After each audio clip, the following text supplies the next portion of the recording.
Freemason muncul di antara akhir abad ke-16 hingga awal abad ke-17. Pertubuhan ini kini wujud dalam berbagai-bagai bentuk di seluruh dunia. Dengan keahliannya dianggarkan sebanyak sekitar 5 juta termasuk sekitar 480,000 orang di England, Scotland dan Ireland sahaja, serta lebih kurang 2 juta orang di Amerika Syarikat.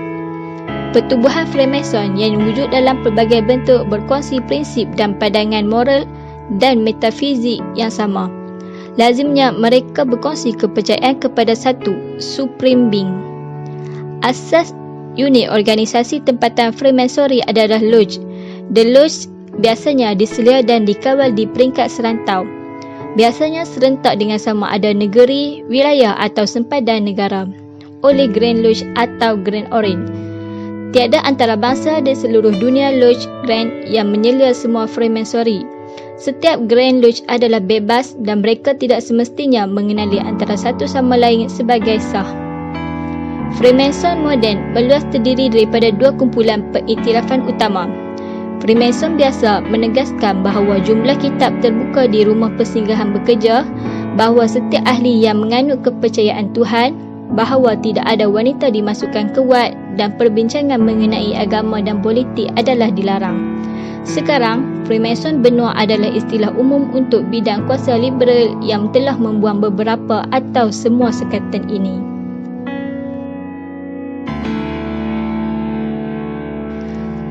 Terdapat pelbagai legenda dan teori mengenai asal-usul kewujudan Freemason. Ada yang mengaitkannya dengan kultus Isis Osiris pada zaman Mesir kuno.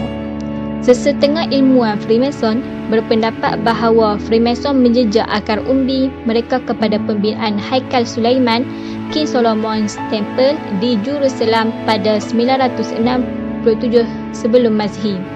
Asas cerita itu tertumpu kepada seorang yang bernama Hiram Abif yang mendakwa mengetahui rahsia Haikal Sulaiman. Freemason juga dikaitkan dengan ahli Ksatria Templar, Knights Templar. Mengikut legenda pada abad ke-11, Ksatria Templar telah menjumpai harta karun di tinggalan bangunan Haikal Sulaiman. Berpandukan sesetengah pendapat terletaknya di sebuah bilik rahsia di bawah Masjidil Aqsa semasa Perang Salib ketiga. Ini menyebabkan kebanyakan mereka menjadi sangat kaya sehinggalah harta itu dirampas oleh Raja Perancis Philip IV. Ksatria Templar dipenjarakan, ada yang dijatuh hukuman bunuh dan ada yang dibakar hidup-hidup kerana mengamalkan ilmu hitam yang disimpan di bawah bangunan Haikal Sulaiman, tetapi ada yang melarikan diri.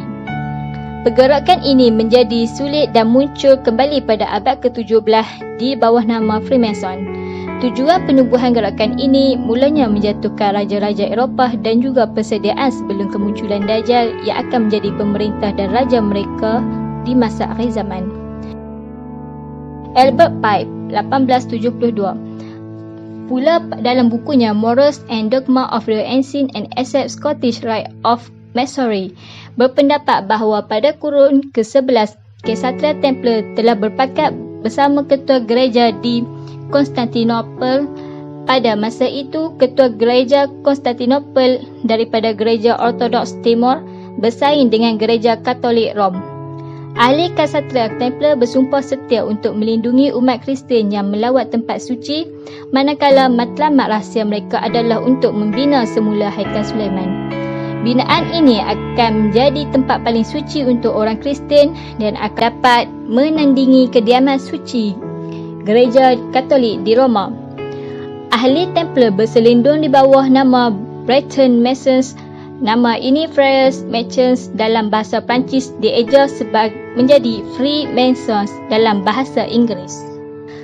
Penjelasan yang lebih berasas mengenai gerakan Freemason ialah ia berkembang daripada persatuan pemahat dan tukang batu. Dalam bahasa Inggeris, pemahat atau tukang batu dipanggil Mason atau Stone Mason pada zaman pertengahan di Eropah.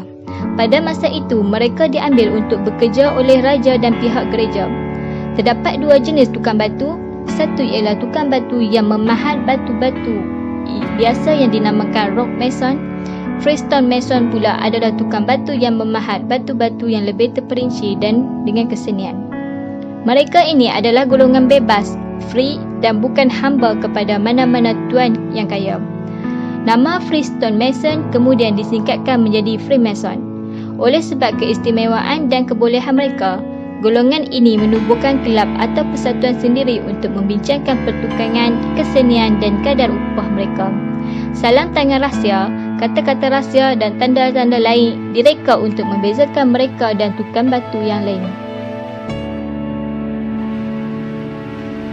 Terdapat beberapa bukti Freemason mula tersebar di benua Eropah seawal akhir kurun ke-16 Masihi. Salah satu bukti bertulis awal yang menunjukkan cabang Freemason telah ada di England pada tahun 1641 ialah rekod inisiasi Robert Murray, salah seorang keluarga raja. Murray menjadi anggota Freemason di Edinburgh pada 20 Mei 1641.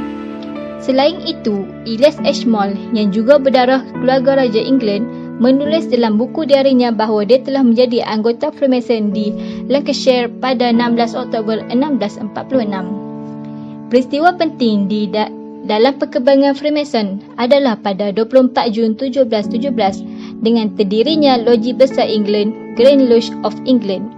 Dengan terdirinya pusat bagi persatuan di England, Freemason kini menjadi organisasi nasional yang tidak lagi bergerak secara rahsia. Loji Besar England merupakan gabungan daripada 4 cabang Freemason dan mereka mempercayai falsafah yang sama, iaitu agama yang mana semua manusia bersetuju adalah menjadi manusia yang baik dan benar. The religion is which all men agree, that is to be good men and true. Dengan terbentuknya Loji Besar England, gerakan Freemason semakin merebak sehingga berkembang melintasi benua Eropah sehingga ke benua Amerika. Freemason mengamalkan 4 etika yang diikuti demi mengaburi pergerakan mereka.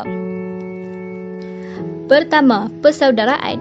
Setiap pengikut-pengikut Freemason diwajibkan untuk bertoleransi dan berfikiran positif sesama sendiri agar pendirian mereka mudah diterima. Kedua, menderma dan beramal kebajikan. Pengikut Freemason melakukan pelbagai perkara kebajikan demi kebaikan manusia. Ketiga, kebenaran. Mereka berpegang teguh terhadap kepercayaan mereka. Mereka percaya bahawa prinsip yang mereka bawa membawa lebih kepada kemajuan dan mendapat kehidupan yang lebih baik. Keempat, penyembahan kepada Tuhan. Mereka mengamalkan penyembahan secara rahsia dan tidak diketahui.